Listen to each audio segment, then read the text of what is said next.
No mundo do futebol, o maior motivo de polêmicas para todos os torcedores e comentaristas sempre é a arbitragem, favorecendo e prejudicando times A ou B. Nesse vídeo vou trazer casos de erros bizarros de arbitragem que mudaram o destino de jogos, sejam em Champions, Libertadores e até mesmo Copa do Mundo. Você está no canal Mago do Futebol, meu nome é Matias e bora ver o que esses árbitros fizeram. Mas antes de você começar a me xingar falando que não foram erros e que seu time não foi ajudado pela arbitragem, se inscreve por favor, a minha meta é chegar ainda esse mês aos 1000 inscritos e eu ficaria imensamente grato se você me ajudasse. E caso tenha uma sugestão de vídeo, deixa nos comentários, beleza? Bora ver essas patifarias do futebol aí.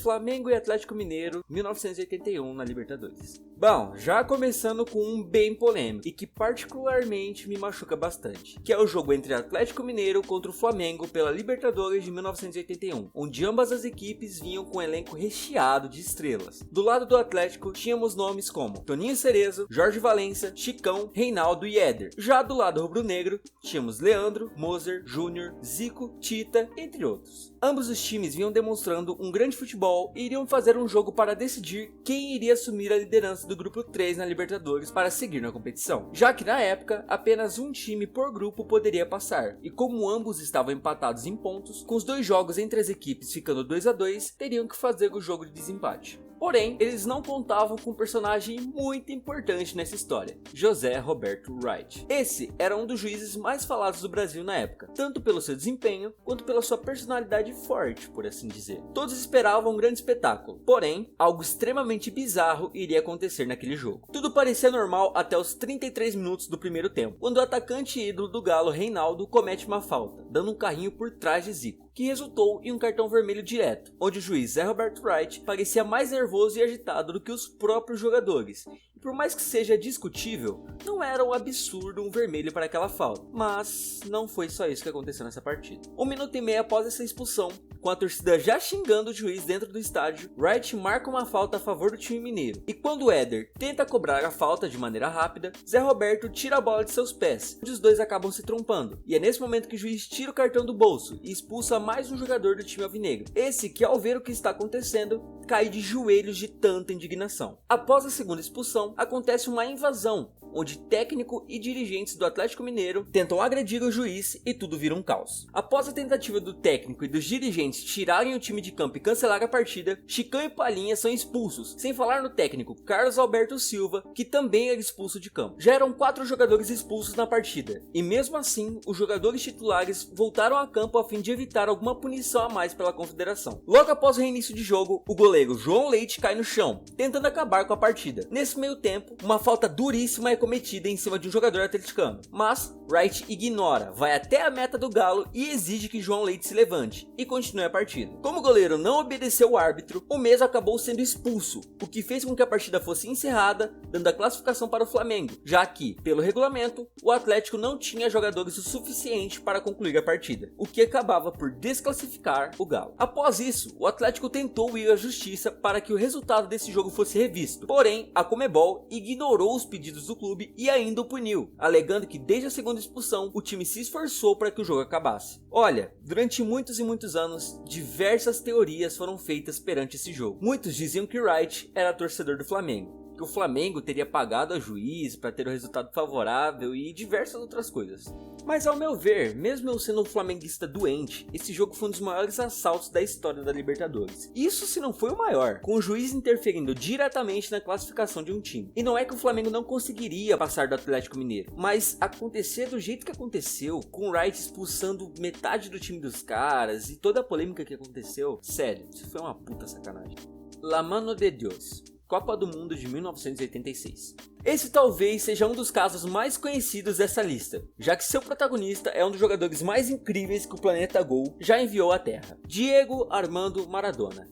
Esse foi o protagonista do lance que vamos falar aqui. No ano de 1986, seria disputada a Copa do Mundo no México, tendo como as principais seleções favoritas o Brasil, Itália e Alemanha, sendo essa a única das 3 favoritas a chegar longe na competição. Porém, dentre as 24 seleções, uma delas, apesar de não ter um elenco recheado de craques, saltava aos olhos de muitos. Essa era a Argentina. Essa seleção foi marcada por ter um grande gênio, que na visão de muitos, carregou nas costas a sua seleção até a conquista daquela Copa. A Argentina caiu no grupo A, da Coreia do Sul, Itália e Bulgária, onde ganhou os jogos contra a Coreia e Bulgária e empatou o jogo contra a Itália. Na fase de grupos, Maradona deu 4 assistências e marcou um gol, sendo o principal destaque da Argentina. Nas oitavas, Maradona passou em branco, apesar de uma boa atuação, vendo sua seleção vencer o Uruguai por 1-0. Porém, é nas quartas que realmente nosso roubo aconteceu. Nas oitavas de final, a Argentina enfrentava a equipe da Inglaterra, onde além de toda a pressão por ser uma Copa do Mundo, este jogo ficou ainda mais acirrado devido à Guerra das Malvinas, que acabou fazendo os dois times levarem a rivalidade de fora para dentro de campo, fazendo essa partida ser ainda mais histórica do que ela já deveria ser. Após um primeiro tempo onde ambas as equipes tiveram grandes chances de marcarem um jogo bem equilibrado, na volta do segundo tempo, logo aos 5 minutos, Maradona, com seus incríveis 1,65, teria subido e ganhado a disputa de cabeça com o goleiro Peter Shilton, de 1,85. Pelo menos, foi isso que o juiz entendeu do lance. Mas na verdade, Maradona subiu e com a mão teria desviado a bola e feito o gol. Porém, o árbitro não teria visto esse lance e marcou o gol como regular. 5 minutos após a Mano de Deus marcar o gol que abriria o placar, Maradona marcaria o segundo gol, driblando o time inteiro da Inglaterra do meio para frente, em um dos gols mais bonitos da história das Copas. A Inglaterra ainda marcou um gol aos 81 minutos, mas já era tarde. Graças a um erro bizarro da arbitragem, a Argentina seguiu até a final, onde foi campeã em cima da Alemanha por 3-2.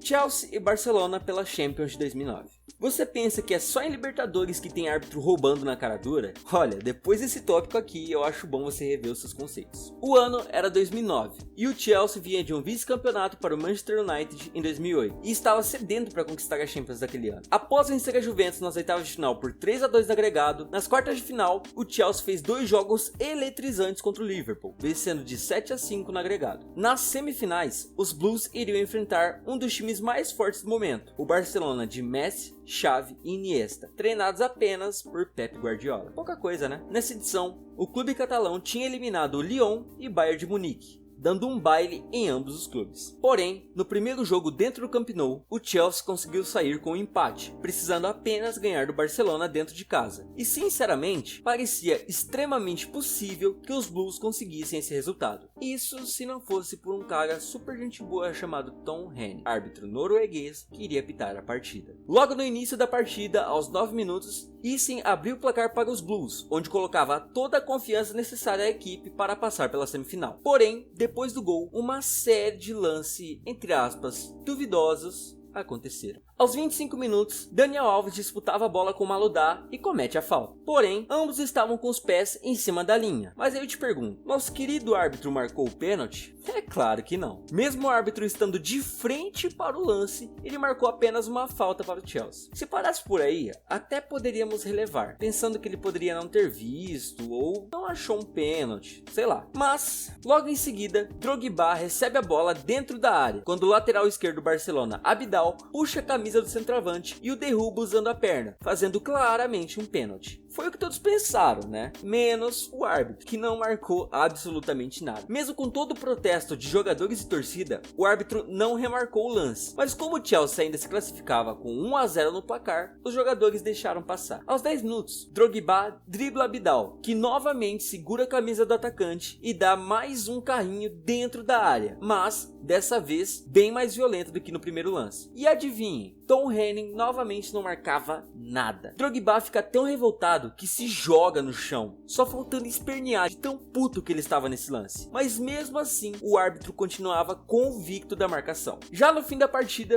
com o Barcelona tendo um a menos em campo, Anelka tenta driblar Piqué, que para evitar, dá um tapa na bola. E o juiz novamente não faz nada. Na moral, velho, se eu sou um jogador do Chelsea nesse momento, eu dava uma bicuda tão forte nesse juiz, mas beleza, enfim, né, continuando o vídeo. Mesmo com toda essa palhaçada, o time inglês ainda estava se classificando, isso até os 47 do segundo tempo, quando Iniesta encontra um gol em um chute de fora da área perfeito que desclassificaria o Chelsea pelo gol fora de casa. Após o gol, Chelsea vai para abafo e no último minuto de jogo, isso aí aconteceu. Ballack acerta um chute onde provavelmente iria para o gol. Se Eto'o não tivesse metido o braço na frente. E a essa altura do campeonato, vocês já imaginam o que aconteceu, né? O árbitro não marcou nada. Bala que só faltou dar uma voadora no juiz. Drogba falou que aquilo foi uma desgraça e até hoje essa é uma das partidas mais roubadas da Champions.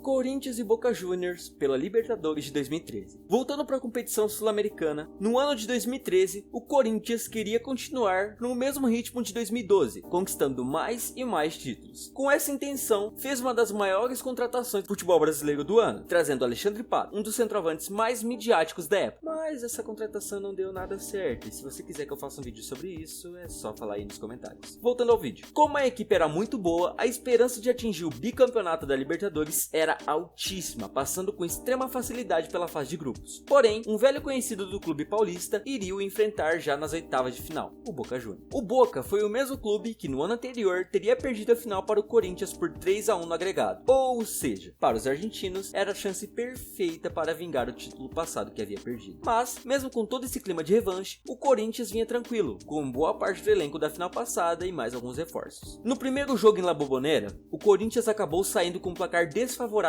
de 1-0, mas mesmo assim esse placar era visto como sendo completamente reversível dentro do Pacaembu. Mas o que estava para acontecer no jogo de volta ficaria marcado como um dos maiores roubos da história da competição. O árbitro escalado para a partida era o paraguaio Carlos Amarilha, que ficaria muito conhecido pela torcida paulista. Quando chegou o dia do jogo, o Corinthians foi para cima, e logo nos 10 primeiros minutos, um zagueiro argentino deu um tapa na bola enquanto o Emerson Sheik invadia a área para tentar finalizar em direção ao gol. Porém, como a gente já tá aprendendo nesse vídeo, o árbitro fez vista grossa e não marcou absolutamente nada, enquanto o Emerson Sheik ia à loucura com o erro do árbitro, que ao ver a reclamação do jogador, mostrou logo o cartão amarelo para o atacante. Ainda no primeiro tempo, Romarinho, ao fazer uma infiltração na defesa adversária, marcou um golaço, diga-se de passagem. Porém, a arbitragem marcou um impedimento. Entretanto, esse impedimento nunca existiu. Só que, o que fica pior é que em seguida desse lance, Riquelme marcou um golaço, mas uma pintura, que deixava o Corinthians numa situação ainda pior, tanto no jogo quanto psicologicamente, já que basicamente o juiz estava contra eles, onde eles tiveram um pênalti não marcado e um gol mal anulado. Mesmo assim, com 5 minutos do segundo tempo, Paulinho marcou um gol para o Corinthians, o que deu uma injeção de ânimo para o time, colocando-o de volta na disputa. Depois disso, em uma cobrança de escanteio, Paulinho novamente empurra a bola para a rede. Porém, pela segunda vez no jogo, a arbitragem marca um impedimento irregular. E cara, na moral, como os árbitros foram filha da... nesse jogo? Puta merda. Ao final do jogo, o placar estava 1-1, eliminando o Corinthians pelo placar agregado, em um jogo que ficou marcado com 2 gols mal anulados e um pênalti não marcado. Barcelona contra PSG na Champions de 2017. Meus amigos, um dos jogos mais emblemáticos da história da Champions, a virada do Barcelona por 6-1 dentro do Camp Nou foi marcada por diversas polêmicas de arbitragem. A parada foi a seguinte: nas oitavas de final da Champions de 2017, um grande confronto iria acontecer. O PSG de Cavani e Di Maria iria enfrentar o Barcelona com o trio MSN. Logo no primeiro confronto, dentro do Parque dos Príncipes, em uma atuação gigantesca de Di Maria, que marcou 2 gols naquele jogo, o PSG saía com a vantagem de 4-0 para jogar no Camp Nou, podendo perder até mesmo de 3 gols de diferença, que iria se classificar para as quartas, em busca da tão sonhada taça da Champions que o clube nunca conquistou. Todos davam esse jogo como extremamente protocolar, já que o Barça precisava ganhar de 4 gols de diferença para levar o jogo para a prorrogação, ou ganhar de 5 gols de diferença para passar direto, que era considerado impossível por muitos, e talvez até fosse, mas com a ajuda de um cara usando amarelo em campo, não foi. Logo no início de jogo, um pênalti não marcado a favor do PSG completamente bizarro em cima do Mascherano. E cara, analisando o lance hoje, friamente, era um pênalti extremamente claro, que deveria ser marcado, mas o árbitro deixou passar. Já no segundo tempo, Milner derruba Neymar dentro da área, onde o árbitro marca a penalidade a favor do Barça. Mas sinceramente, eu vejo e revejo esse lance, e eu não consigo ver um pênalti aqui. O Milner escorrega, se desestabiliza e cai. E enquanto ele cai em direção à bola, Neymar vai em direção a ele, onde acontece um choque. Neymar cai, onde, ok, pode ser considerado um pênalti, mas sinceramente eu não vejo impacto suficiente para todo esse teatro do menino Ney.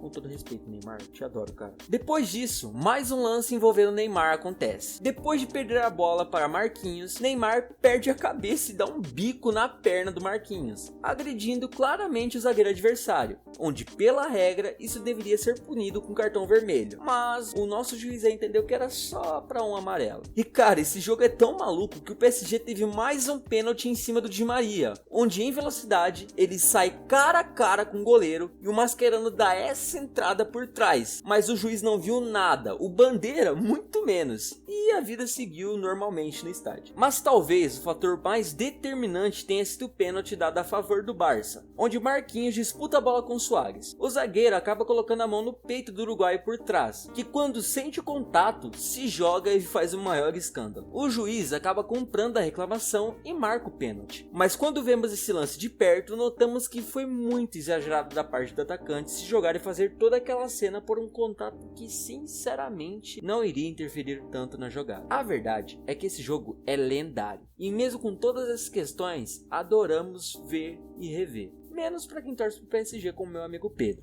Esse era o Pedro antes do jogo, e esse era o Pedro após o jogo. Chega até a dar uma dosinha, mas passa rápido. Afinal, ninguém mandou torcer pro Santo André da Europa, né? Mas beleza. E na moral, sigam ele no Instagram, eu vou deixar o link aí na descrição. Dá uma força lá pra ele, porque ele me ajudou muito a produzir esse vídeo. E ele tá apoiando bastante o canal, então dá essa moral lá pra ele, beleza? Brasil em 2018 e 2022, pela Copa do Mundo. Agora uma dobradinha na seleção brasileira. Como sexto e sétimo item dessa lista, decidi colocar 2 jogos em que o Brasil foi roubado nas últimas 2 Copas do Mundo, em 2018 e no ano passado, em 2022. Ambos os jogos das respectivas eliminações da nossa seleção. Em 2018, mesmo com uma Copa mediana da equipe brasileira, nós chegávamos como favoritos para o confronto contra a Bélgica. Ambas as seleções tinham grandes craques no momento, e se esperava um grande duelo entre as duas. E realmente foi, apesar da seleção brasileira ter feito um péssimo primeiro tempo, saindo com 2 gols de desvantagem. Já no segundo tempo, o Brasil vinha com algumas alterações que surgiram muito efeito naquele jogo, com o Brasil sufocando a seleção belga. Porém, a polêmica desse jogo começa logo no final do primeiro tempo. Neymar recebia a bola na ponta esquerda, onde Milner vai fazer a marcação do atacante brasileiro. Mas quando ele dribla o ala belga invadindo a área, o mesmo segura o jogador brasileiro e entra com a perna para tentar parar o jogador, onde acaba derrubando Neymar dentro da área. E mesmo o árbitro cara a cara com o lance, podendo ir ver a jogada no VAR caso houvesse alguma dúvida, o mesmo optou por simplesmente não marcar nada. Já aos 10 minutos do segundo tempo, Gabriel Jesus recebe a bola na ponta esquerda e vai para 1 contra 1, e acaba driblando Vertonghen em uma linda caneta. O camisa 9 pegaria a bola na condição de finalizar ou fazer o passe para um jogador de frente para o gol, mas antes que pudesse chegar a bola, o zagueiro Kompany dá um carrinho de frente para o Gabriel e acerta o jogador brasileiro dentro da área, o que iria configurar um pênalti e talvez até uma expulsão para o zagueiro. Mas mesmo o árbitro Milorad Mazic, indo até o VAR, não marcou nada, o que prejudicou e muito o Brasil, que aos 30 minutos faria o gol, mas sentiria a falta dos pênaltis não marcados e seria eliminado por 2-1. O camisa 9 Gabriel Jesus, em entrevista ao podcast Podpah, disse que ainda nessa partida o árbitro disse a ele que havia constatado o pênalti, mas como a bola estaria saindo de campo entre bilhões de aspas, não configura um pênalti, o que é a maior mentira da história, já que a bola estava indo em direção ao centro da área. Na hora ali o juiz pegou, eu olhei pro juiz e ele falou, foi pênalti. Eu falei, então, aí ele, só que a bola tava saindo. Eu falei, mas eu ia pegar ele. Tá, mas a bola ia sair. Eu falei, mas eu ia pegar, você não me derruba. Ele falou, não, a bola ia sair. Eu falei, beleza, eu não sabia então, que existia isso, não. Ele falou isso pra mim. Eu falei, que existe é isso? um negócio assim? Mas, tudo bem, passou, né? Tranquilo. Já a segunda palhaçada que aconteceu com o Brasil em Copas do Mundo foi em 2022 no jogo ridículo contra a Croácia. E vocês estão vendo que eu fico bem puto por falar desse jogo, né? Então vamos passar disso aqui bem rápido. E caso alguém venha falar que eu vou falar do recuo do Gvardiol pro goleiro, não, esquece, isso daí não tem nada a ver. Tá? Eu vou falar do lance que acontece aos 3 minutos do segundo tempo, onde o lateral direito Juranovic sobe para disputar a bola, mas acaba abrindo demais o braço, onde a bola acaba pegando no seu antebraço dentro da área, o que configura sim um pênalti, porém não para o maldito árbitro Michael Oliver e a cabine do VAR, que avaliou o lance e disse que não tinha nada a marcar. Agora você olha essa imagem e me diz se não foi um pênalti. pelo amor de Deus, né? Sinceramente, vai tomar no cu Michael Oliver. E o Sr. Paul Van Bolken, acho que deve ser assim que fala o seu nome. Se não for, que se dane também. Que tava lá na cabine do VAR e tomaram essa decisão ridícula. Aliás, tem várias coisas nessa parada. Muitos disseram que por esse árbitro ser holandês, ele não teria dado esse pênalti para favorecer a Holanda, que se passasse da Argentina, poderia enfrentar o Brasil. Mas por fim, nenhum dos dois passaram, a gente sabe no que deu, Messi maior da história para muitos imbecis aí, vida que segue, né? Chega desse vídeo, já odiei falar dessa porcaria dessa eliminação, porque eu fico muito puto de lembrar. Tá, enfim. E como eu já segurei vocês aqui bem mais do que os 4 minutos da seleção, vamos encerrando esse vídeo logo, vamos acabar por aqui, tá? Caso você tenha gostado, deixe seu like e se inscreve no canal. A meta, como eu já disse, é bater os 1000 inscritos ainda esse mês, então por favor me dá essa moral, você vai me ajudar demais. Caso você tenha uma ideia para vídeo, pode deixar nos comentários, eu juro que eu tô tentando ler todos os comentários que vocês escrevem, mas é meio complicado. Mas é isso, agora tá aparecendo mais vídeos do canal para você assistir e lembrem-se de passar no Insta do Pedro, beleza? Valeu por quem assistiu até aqui, um grande abraço a todos vocês e até mais.